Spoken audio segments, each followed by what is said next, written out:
Planète Berger Australien, le podcast qui vous parle de berger australien, de BAM, d'éducation canine positive et tous les autres trucs qui me passent à travers la tête. Vous écoutez Patrick Offroy, Doggy Coach, et aujourd'hui on parle de... Vous culpabilisez. Aïe, mauvais ça. Allez, on va compenser. Offrez-lui la journée du chien. Ce que je vous propose dans ce podcast aujourd'hui, c'est de vous mettre à sa place. Ces derniers jours, ces dernières semaines ont été vraiment très très compliqués pour lui. Vous avez beaucoup travaillé, vous avez fait beaucoup de choses, peut-être beaucoup de travaux dans la maison. Peut-être que vous êtes parti en vacances et que vous avez eu malheureusement l'obligation de le mettre dans une pension. Vous n'avez pas pu l'emmener avec vous, ou dans une famille d'accueil, peu importe. Vous culpabilisez un petit peu, et culpabiliser vis-à-vis de son chien, c'est jamais une bonne chose. Ce que je vous propose aujourd'hui, c'est imaginer ensemble la journée idéale et on va faire la journée du chien. Alors, la journée du chien, qu'est-ce que ça va être ? Évidemment, si vous avez un berger australien, moi j'ai plein de trucs pas à vous proposer.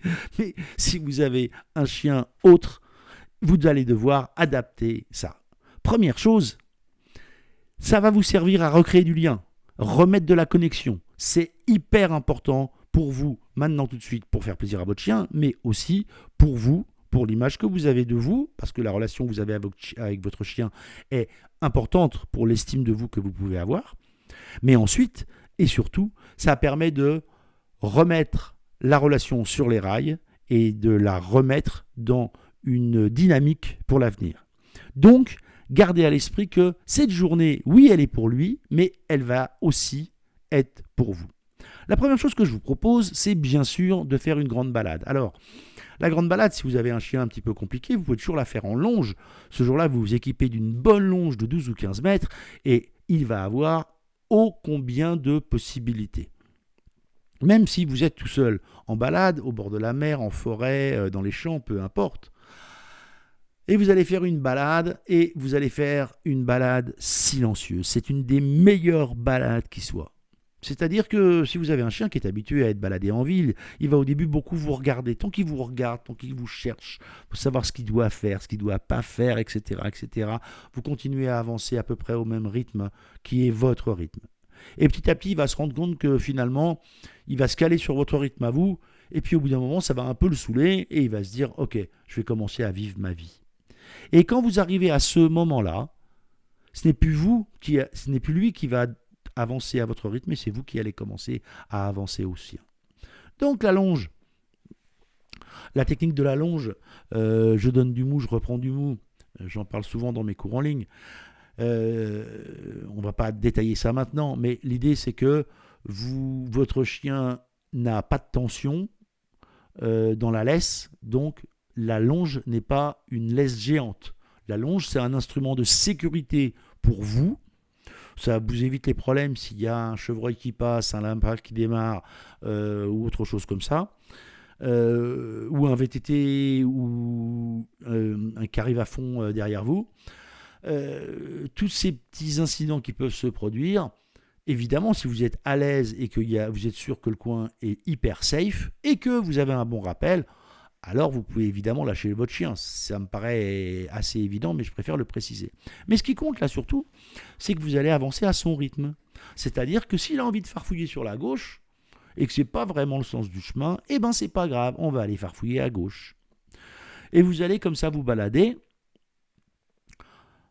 un temps, j'allais dire, indéfini. Indéfini dans le sens où il y a un moment où il va en avoir marre et il va commencer ou plutôt recommencer à vous regarder de plus en plus. Là, quand il commence à vous regarder de plus en plus, il est en train de vous dire « Bon, c'était super drôlement très sympa ta balade.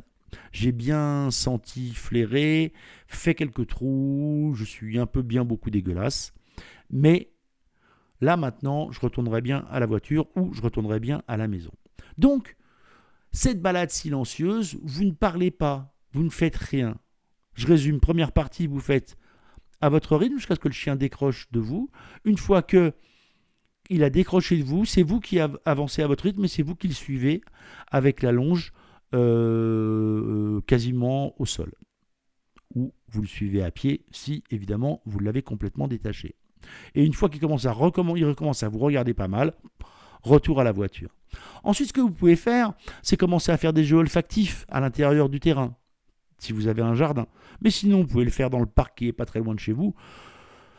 Vous pouvez lui faire sentir des trucs, les planquer, le faire chercher. Il y a plein de jeux comme ça que vous pouvez mettre en place et qui vont vous permettre, dans mes cours en ligne, il y en a plein, des trucs qui vont vous permettre de mettre de l'activité intellectuelle à votre chien et qui va faire que vous allez passer un bon moment avec lui.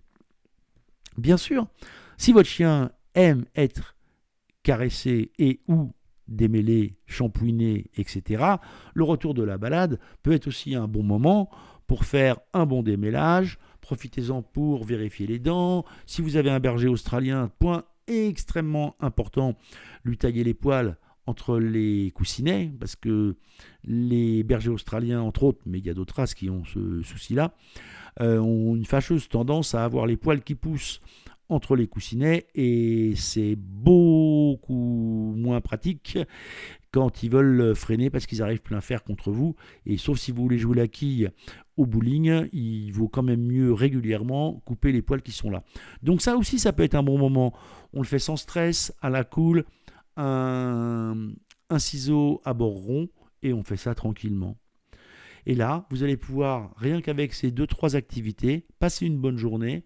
Et en plus, ça va se terminer le soir et vous ne culpabiliserez pas. Vous ne culpabiliserez plus et vous aurez passé une bonne journée et ça aura été la journée du chien. Mais bien sûr, si à l'occasion, vous ne culpabilisez pas, vous pouvez toujours faire une belle journée comme ça. À très vite. Merci d'avoir écouté cet épisode de Planète Berger Australien et je vous dis à très vite sur les réseaux sociaux. N'oubliez pas de mettre des j'aime, des likes, des partager avec vos copines, vos copains.